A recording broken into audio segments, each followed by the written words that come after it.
غزہ میں امریکی اور مغربی مدد سے اس وقت جو نسل کشی جاری ہے، آپ جانتے ہیں اس کا 378واں روز جاری ہے۔ جس طرح سے یہاں درندگی جاری ہے، جو بھیانک مہم جاری رکھی ہوئی نسل کشی کی مسلمانوں کی غزہ پٹی میں غاصب صہیونی فوجیوں کی جانب سے، وہ 18 اکتوبر جمعہ کے روز اس کے مکمل 378ویں روز اس وقت پہنچ چکے ہیں۔ صبح سے غزہ میں جنگی طیاروں اور توپ خانے سے مزید وحشیانہ حملے جاری ہیں، مزید درجنوں فلسطینی شہید ہو چکے ہیں، اور قابض طیاروں اور توپ خانوں نے غزہ کی پٹی کے مختلف علاقوں میں اپنے چھاپوں پر تشدد بمباری کا سلسلہ ابھی بھی جاری رکھا ہوا ہے۔ بے گھر افراد کی اجتماعات اور سڑکوں کو نشانہ بنایا جا رہا ہے، جن میں درجنوں زخمی ہو چکے ہیں اور شہید ہو چکے ہیں۔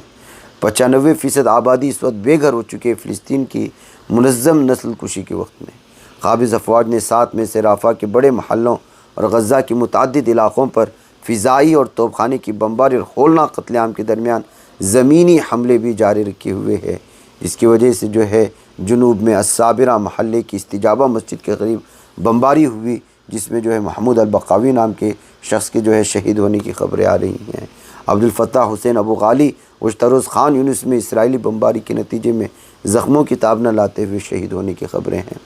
تو اسی طرح جو ہے جبالیہ کیئر کلینک کے قریب واقع جبالیہ البلاد سے بھی 2 شہداء کی لاشیں نکال کر اسپتالوں میں منتقل کی گئی۔ مشرقی رافع میں آج جمعہ کی صبح اسرائیلی فوج کی بمباری میں نوجوان محمد عدوان شہید ہو گیا۔ وسطی غزہ میں دیر البلح میں 6 سالہ بچہ یعقوب رائد عاطف ابو عمرہ اور بھی بہت سارے لوگ جام شہادت نوش کر گئے۔ اسرائیلی توپ خانے کی گولہ باری نے رافع شہر کے شمالی مغربی علاقوں کو نشانہ بنایا، جبکہ قابض فوج کی گاڑیوں میں وسطی غزہ کی پٹی میں برج مہاجر کیمپ کے شمال میں فائرنگ کی گئی ہے۔ یہ صورتحال ہے ناظرین گرامی۔ ادھر لبنان میں اسرائیلی فوج نے اپنے 5 فوجیوں کے جہنم حاصل ہونے کا اعتراف بھی کر لیا ہے۔ جہاں سینسرشپ نے جو ہے ہلاک ہونے والے جہنم حاصل ہونے والے فوجیوں کے ناموں کی اشاعت کی اجازت دی، جس کا تعلق گولانی یونٹ سے تھا۔ ہلاک ہونے والے اور جہنم حاصل ہونے والے فوجی یہ درندے کیپٹن ایلاد سمن توف، کیپٹن اوفیک باکر، سارجنٹ یعقوب حلیل، سارجنٹ یشاوتان فیڈر اور سارجنٹ یہودا حلوم وغیرہ، یہ سب ہیں جنہوں نے جو ہے پوری طرح سے جہنم حاصل ہوئے۔ یہاں پر آپ کو بتا دوں کہ فلسطینی مزاحمتی حملوں میں، حزب اللہ کے حملوں میں اور ان کے حمایتیوں کے حملوں میں، فلسطینیوں کی داخلی کارروائیوں کے نتیجے میں ابھی 2-3 دن کے جو ہے وقفے کے دوران فوج، ظالم دہشت گرد صہیونی درندوں کی فوج اور آباد کاروں کی صفوں میں 45 اسرائیلیوں کے مارے جانے کا دعویٰ کیا گیا ہے، جبکہ 5 لوگوں کا جو ہے یہ سرکاری اعلانات ہیں۔ تو آپ اندازہ لگا سکتے ہیں کہ اگر سرکاری اعلانات میں اسرائیلی فوج کے اور آباد کاروں کے 45 اسرائیلی مارے جانے کے اعترافات ہیں اکتوبر کے مہینے کے آغاز سے اب تک، تو کتنے بڑے پیمانے میں وہاں پر بھی تباہی مچی ہوئی ہے۔ ادھر ناظرین گرامی حزب اللہ کی جانب سے بھی جو ہے اس وقت ایک بیان آیا ہے۔ انہوں نے کہا کہ دشمن کے خلاف ایک نئے اور ایڈوانس مرحلے کی طرف ہم لوگ بڑھ چکے ہیں، اور ایک نئے آنے والے دنوں کے واقعات اور پیش رفت سے اس سلسلے میں بحث کی جائے گی۔ تو ناظرین گرامی صاف اور واضح طور پر کہا جا سکتا ہے کہ لبنان میں اس وقت جس طرح سے اور غزہ پٹی میں جس طرح سے اس وقت جو بمباری ہو رہی ہو، جس طرح کی صورتحال بن رہی ہے، یہ جو ہے اور بھی آگے بہت دنوں تک جاری رہنے والی ہے۔ ناظرین گرامی ادھر جب یحییٰ سنوار کے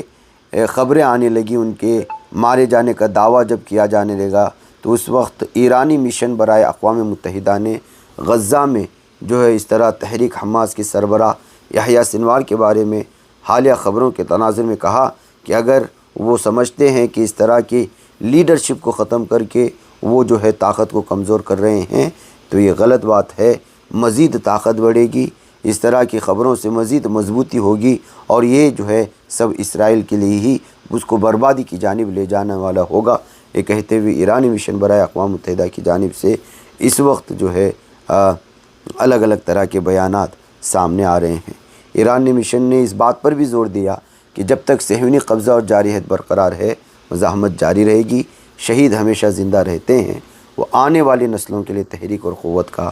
باعث بنتے ہیں۔ مجھے اجازت ہے۔ السلام علیکم ورحمۃ اللہ وبرکاتہ۔ بچ پاتا ہے کوئی صحافی کی نگاہوں سے ملاتا ہے یہ لوگوں کو محبت کی پناہوں سے،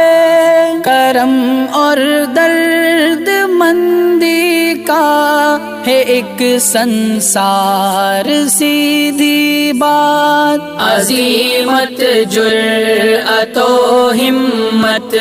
کا ہے اظہار سیدھی بات، عزیمت جرأت و ہمت کا ہے اظہار سیدھی بات، یہ چینل حق نگر بن کر کچل دیتا ہے فتنوں کو،